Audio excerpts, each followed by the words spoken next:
Hello, my name is Ben Muirhead, and I would like to talk about a novel hydrogel system for delivering protein therapeutics to the back of the eye called POEGMA.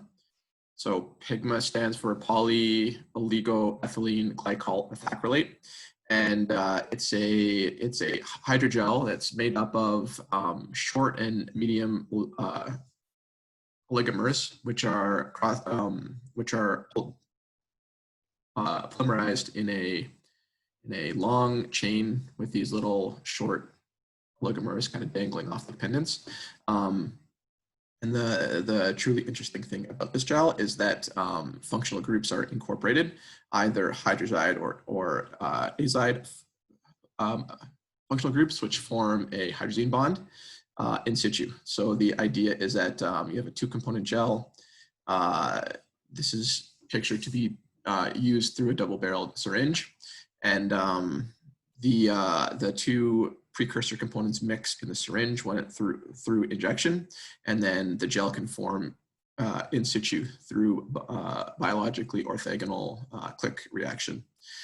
So the idea behind this is to incorporate or encapsulate a protein therapeutic that gets sort of trapped within this gel as these cross-links form. So it's a really flexible chemistry that allows you to do all kinds of stuff. Oh, sorry, this forms a hydrazone bond. I think I said hydrazide bond. It's incorrect. It can be tuned to have charge groups, to have various functionalities attached to it, including even like proteins and binding peptides. So a lot of possibilities besides just as a drug delivery scaffold. In fact, it's currently being investigated in our lab as a vitreal substitute for as a endotamponade after retinal detachments. So yeah, lots of interesting potential. It's really interesting for use in the eye because it's transparent and has a very similar refractive index to native vitreous. So when it's in there, it sort of disappears. It becomes invisible, and you can still see through it, which is neat. So we've done some preliminary safety tolerability testing, including subcutaneous and intravitreal injections. In both cases, there was no evidence of any kind of inflammatory response. The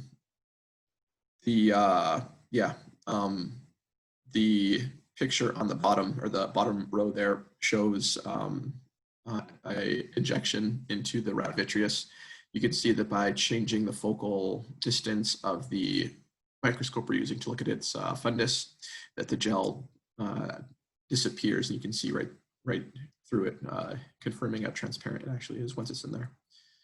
There's been some preliminary protein release from these materials, which show pretty good release kinetics, or at least suggest the feasibility of this technology as a protein delivery scaffold, which is good. And then we have one efficacy experiment where we used a laser-induced choroidal vascularization model, where we use a laser to ablate Brooks membrane, which allows the choroidal vessels to start to grow into the retina.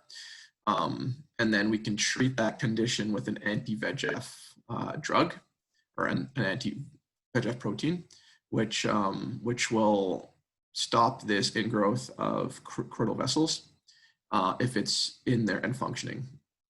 So on the left-hand side here, we can see an animal which has been treated with just the therapeutic, and you can see that there's quite a bit of